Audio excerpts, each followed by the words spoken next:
I'm a massive nerd, and okay, I've built some muscle, but after what I'm seeing, have the bros got us beat this time? Today we're gonna go head to head, science versus bro science. Let's find out who's better. So my name's Peter and I'm a qualified physiotherapist, and that means we have to be evidence-based. So I spend a lot of time looking at all the recent evidence on best treatments, best protocols, you name it, whatever we need for our patients. So naturally, I've been a science lifter all my life. So looking at how other people train on YouTube, it's shown me something. The bros might be right. What I've found over the last couple of months where I've pushed science to the side a little bit and embraced my inner bro is actually the pumps are better, and to be fair, I'm lifting more weight now than ever before. Right, that's enough talking, let's get straight to it. So we're gonna head into the gym and I'm gonna take 4 staple bro exercises and go head to head with the science exercise equivalent and see which one I prefer best. And no, it's not gonna involve the bench press, because guess what? The bench press works for everyone, and the only thing that changes is the intensity, which we'll discuss later on in the video. Right, so starting off with one of the most alpha exercises there is, the dumbbell lateral raise. Now these have died in popularity lately since the introduction of the more science-based variants, aka the Jeff Nippard on the cable one, which we'll go on to next. But this is when you see people with massive shoulders, this is what they do. Dumbbell lateral raises. Look at Ronnie Coleman, Jay Cutler, going to absolute failure with it, literally. Oh, I cannot move that weight.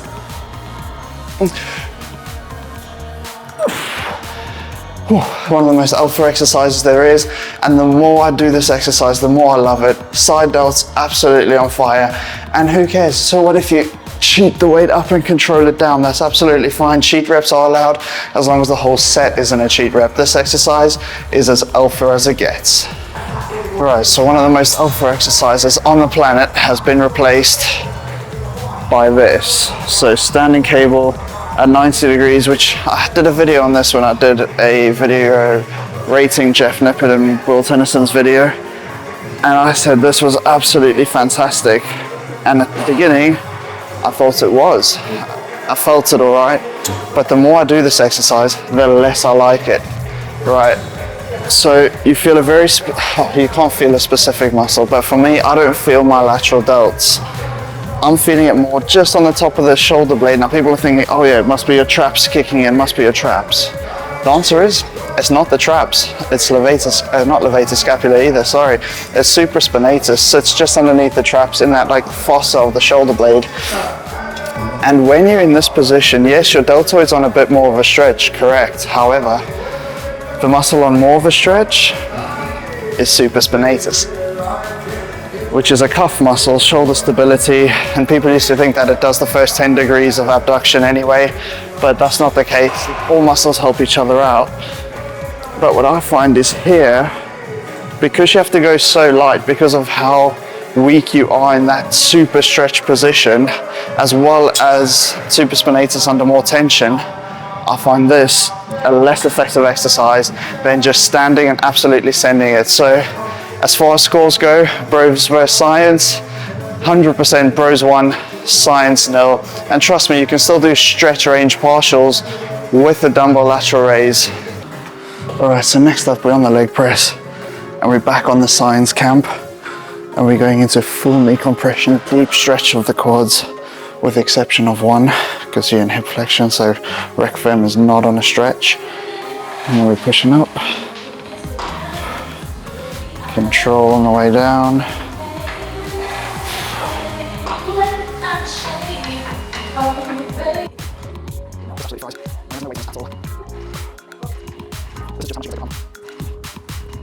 So what I will say for this is instantly the quads light up because of that deep stretch position. I absolutely love this exercise. It is really tough though, and the pump comes on so quick because you can't fully extend, so it's almost like you're doing a form of occlusion training. So that's fantastic. The only caveat is you have to drop the weight quite significantly. So for the bro camp on this one, we're onto the decline squat, and this is going to be all the way to failure.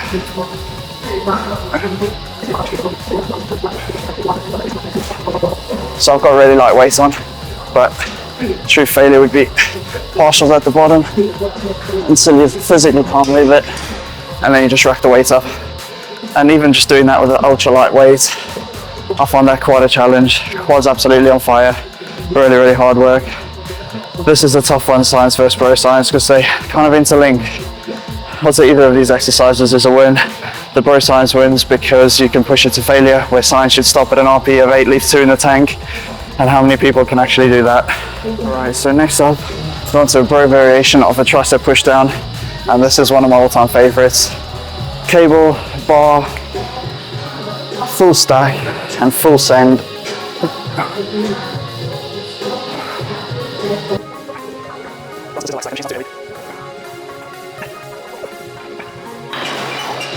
And you just go to absolute 100% full send. And to be fair, I did feel my chest kicking in the last few reps to help out, but I'll say the first 90% triceps were the dominating muscle kicking in, and then at the end it's just giving it your all, giving it 100% everything. And you know what? Love this exercise. There's a reason 90% of bodybuilders will be doing this. That's a number I pulled right out of my ass. But if you look at people training, everyone's doing a variation of a push down. Everyone's doing a variation of an overhead triceps. Why? Answer, they work. Right, so it might seem like I'm picking on Jeff Nippon in this video. I'm absolutely not. He's the GOAT of science information, and his info out there is top tier. 100% listen to what he says. But in a head-to-head, we have to compare what Jeff says, because he's the king of science-based stuff. So we've got his variation of a kickback using a cable lifted to the top to give you better resistance in the stretch position, which is this position, compared to your normal kickback, which has nothing. So this is a really good variant. And yes, I can feel my triceps light up. I've stated I've really liked this exercise in the past. And I can feel the triceps. My only problem with it is, right, I use the full stack, which on this one is 15. 15 what? I don't know, but it is 15. I'm using 3, right? So it's a big difference. Yes, full stack was both hands. So let's say I use 7.5. Now I'm using 3. I'm using less than half the weight, and I can do fewer reps. So that's where this falls down a little bit. My advice for an exercise like this would be to do it when you finish your tricep training as an add-on. But yeah, great exercise. Just again, score has to go to the bros. All right, guys. Well, there is no more alpha exercise than standing barbell bicep curl.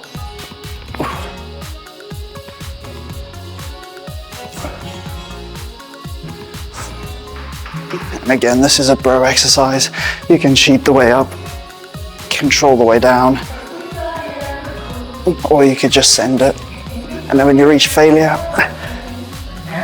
you absolutely send it. And I think for overall muscle growth, this is going to definitely outperform the stretch there. A, you have to use such a lightweight. B, the shoulder limits it. And look at the guys with some of the biggest biceps in the world. Yes, they're on juice, yes, they're on PDs. Doesn't matter, you still have to train a muscle effectively for it to grow. And I think most of them are doing an exercise like this, loading it up, going heavy. So next up, we've got another Jeff Nippon. Sorry, Jeff. If you're watching this, I really do like your stuff. But we're on to the biceps, and it's the Bayesian curl. So bicep curl with a cable, again, slightly raised compared to your traditional curl. This is to increase the resistance in the stretch position. And again, he is 100% correct. A lot of people think cables have even strength curves. They do not. So with this one, you have your arm behind you and you curling back. So again, I've stated in the past, I think this is a great exercise. However, that was when I just tested it out. I've been doing this now for a couple of months, and I would say in the last sort of 3 weeks, I've stopped completely. I think when I'm in this position, yes, the biceps are on more of a stretch. Yes, there is good resistance there, but I've completely stopped using this as a primary bicep exercise. Why? Answer's simple. I get such a shoulder stretch. So when you're in the back, when you're in shoulder extension, you are in a shoulder stretch. Now yes, the bicep also flexes the shoulder, so to get a stretch you can place it behind your body. I just think this is extreme, and because of the resistance curve, there's a lot of isometric tension on your shoulder helping out the movement, which is absolutely fine, but I just can't. I feel like my shoulder fatigues a little bit before my biceps, so I find this really difficult. And you can use it as a finisher, but I think the bros have won this one too. Although it pains me to say it, I actually favored the bro exercises. Now, how is that possible? The answer is the research is flawed. Yes, I said it, it's flawed. And that's not having a go at the researchers. Their methodology is sound, what they did was sound. But ultimately, we are not chemistry experiments. We're not closed systems. So the human body has so many different variables that it's impossible to control. Let's say the people who were in those studies like, right, I'm in a study, now I'm going to train a bit harder. And then they're such small groups, there's only six or seven per group, studies of 14, maybe 1 of 30. They're such small groups that differences in muscle mass gained over 6 to 8 weeks or sometimes 12 weeks in some of these studies is enough to vary for genetic variance. So how can you tell? The answer is we can't, and that's exactly what all the researchers say. If you read a research article, go right down to the bottom, go straight through it all. What is the thing? More evidence needed. And that is the problem with research. I encounter this on a daily basis when it comes to looking at post-surgery protocols. Oh, more research is needed. Well, like, yeah, on all of them. So which one do we use? So it's trial and error, and it's the same with exercise. So people in the fitness world at the moment, in my opinion, are taking the research far too literally, and they don't fully understand what is being done in these studies. So if we look at that bicep curl, so Jeff Nippert has a variant on the cable, we've done that. Dr. Mike released a variant where you're laying on a bench. So instead of sitting upright, now they're great exercise. Yes, they put your bicep in a stretch. And yes, the strength curve is heavier in that stressed position, in the stretched position, not stressed. But when you're up behind you lying down, your shoulder, as I said, is working so hard. It's a shoulder isometric. So when you're coming up, yeah, you're actually taking some of the load off the shoulder as you're coming up, but then the load's also going off the bicep. It's a bit of a cat and mouse. And yeah, I think that's extreme. Because let's be real, if you're sitting on a slight incline with your elbows behind you, you're gonna favor the long head. Happy days, it's in a stretch position. It's not overstretched, but it's stretched. And if we look at the research articles, their stretch position for the knee is 120 degrees. 120 people. You know how far that is? People get 130 degrees following a total knee replacement. So it's not excessive stretch, it's just within a stretch range. So why are we now trying to excessively stretch our arms behind us in order to do an exercise? The result is we can do it with 6 or maybe 10 kilograms there, but if we just come up to a slightly stretched position to slightly favor the long end of the bicep, take the front delt out completely at the bottom, then guess what? We can do it with 15, 16 kilos. So the load is a lot heavier with a heavier weight in a slightly stretched position than with an excessive stretch and a really light weight. It doesn't make sense to me. And that's why you see the guys like Sam Sulek broing his way, just cranking it up. And then he goes past failure into stretch partials. So this is the key. It's not the technique, it's the intensity. Now, intensity is the thing that bros do better than us scientists, right?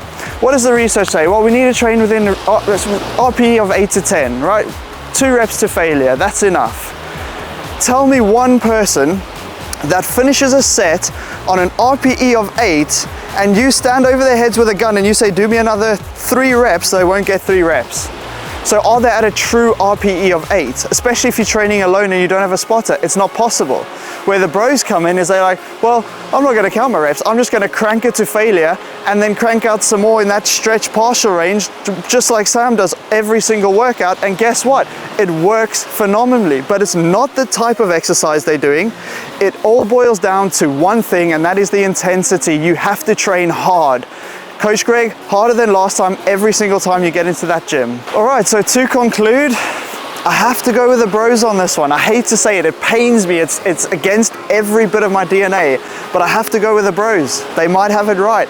And trust me, if you take the bro intensity and utilize some of the science techniques, I promise you, you'll see results. All right, guys, thank you so much for watching. I hope you enjoyed the video. If you did, please smash that thumbs up button down below and don't forget to subscribe. Until then, we'll see you in the next one.